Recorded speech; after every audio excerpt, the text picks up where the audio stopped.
Chapter 1. Lucy Looks into a Wardrobe. Once there were 4 children whose names were Peter, Susan, Edmund, and Lucy. This story is about something that happened to them when they were sent away from London during the war because of the air raids.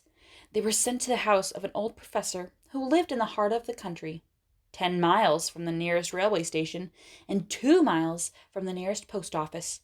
He had no wife, and he lived in a very large house with a housekeeper called Mrs. Macready and 3 servants.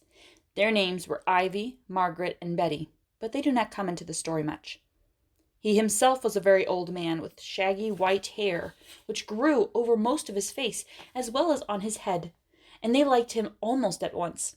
But on the first evening, when he came out to meet them at the front door, he was so odd-looking that Lucy, who was the youngest, was a little afraid of him, and Edmund, who was the next youngest, wanted to laugh and had to keep on pretending he was blowing his nose to hide it. As soon as they had said good night to the professor and gone upstairs on the first night, the boys came into the girls' room, and they all talked it over. "We've fallen on our feet, and no mistake," said Peter. "This is going to be perfectly splendid. That old chap will let us do anything we like." "I think he's an old dear," said Susan. "Oh, come off it," said Edmund, who was tired and pretending not to be tired, which always made him bad-tempered. "Don't go on talking like that." "Like what?" said Susan. "And anyway, it's time you were in bed." Trying to talk like mother," said Edmund. "And who are you to say when I'm going to bed? Go to bed yourself." "Hadn't we all better go to bed?" said Lucy. "There's sure to be a row if we were heard talking here." "No, there won't," said Peter. "I tell you, this is the sort of house where no one's going to mind what we do. Anyway, they won't hear us. It's about 10 minutes' walk from here down to the dining room, and any amount of stairs and passages in between." "What's that noise?" said Lucy suddenly. It was a far larger house than she had ever been in before, and the thought of all those long passages and rows of doors leading into empty rooms was beginning to make her feel a little creepy. "It's only a bird, silly," said Edmund. "It's an owl," said Peter. "This is going to be a wonderful place for birds. I shall go to bed now. I say, let's go and explore tomorrow. You might find anything in a place like this. Did you see those mountains as we came along? And the woods? There might be eagles. There might be stags. There'll be hawks." "Badgers," said Lucy. "Snakes," said Edmund. "Foxes," said Susan. But when next morning came, there was a steady rain falling, so thick that when you looked out of the window you could see neither the mountains nor the woods, nor even the stream in the garden. "Of course it would be raining," said Edmund. They had just finished breakfast with the professor and were upstairs in the room he had set apart for them, a long, low room with 2 windows looking out in one direction and 2 in another. "Do stop grumbling, Ed," said Susan.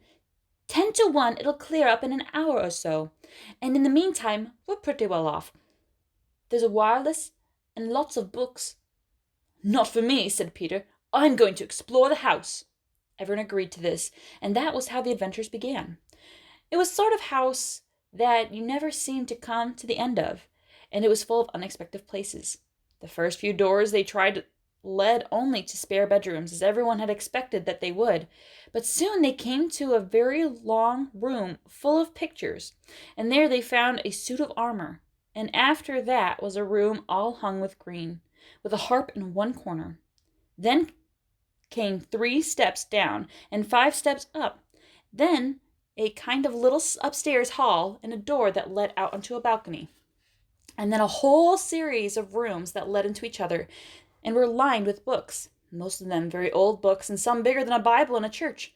And shortly after that they looked into a room that was quite empty except for one big wardrobe, the sort that has a long looking glass in the door. There was nothing else in the room at all except for a dead blue bottle on the windowsill. "Nothing there," said Peter, and they all trooped out again, all except Lucy. She had stayed behind because she thought it would be worthwhile trying the door of the wardrobe, even though it felt almost sure that it would be locked. To her surprise, it opened quite easily, and 2 mothballs dropped out.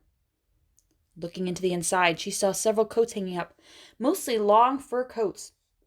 There was nothing Lucy liked so much as the smell and feel of fur. She immediately stepped into a wardrobe and got in among the coats and rubbed her face against them, leaving the door open, of course, because she knew that it is very foolish to shut oneself into any wardrobe. Soon she went further in and found there was a second row of coats hanging up behind the first one. It was almost quite dark in there, and she kept her arms stretched in front of her so as not to bump her face in the back of the wardrobe. She took a step further in, then 2 or 3 steps, always expecting to feel the woodwork against the tips of her fingers, but she could not feel it. "This must be a simply enormous wardrobe," thought Lucy, going still further in and pushing the soft folds of coats aside to make room for her. Then she noticed that there was something crunching under her feet. "I wonder, is that more mothballs?" she thought, stooping down to feel it with her hands. But instead of feeling the hard, smooth wood of the floor of the wardrobe, she felt something soft and powdery and extremely cold. "This is very queer," she said, and went on a step or 2 further.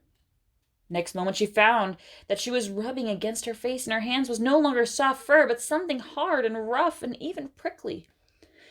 "Why, it is just like branches of trees!" exclaimed Lucy. And then she saw that there was a light ahead of her, not a few inches away from the back, not a few inches away that the back of the wardrobe ought to have been, but a long way off. Something cold and soft was falling on her. A moment later she found that she was standing in the middle of a wood at night time, with snow under her feet and snowflakes falling through the air. Lucy felt a little frightened, but she felt very inquisitive and excited as well.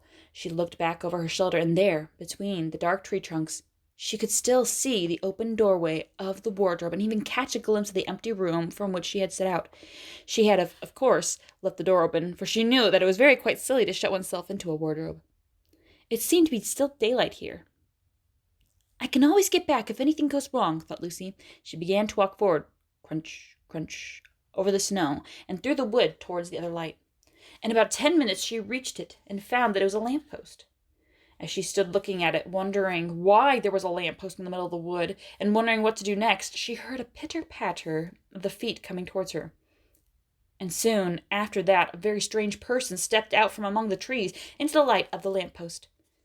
He was only a little taller than Lucy herself, and he carried over his head an umbrella, white with snow. From the waist upwards he was like a man, but his legs were shaped like a goat's. The hair on them was glossy black, and instead of feet, he had goat's hoofs. He also had a tail, but Lucy did not notice this at first because it was neatly caught up over the arm that held the umbrella so as to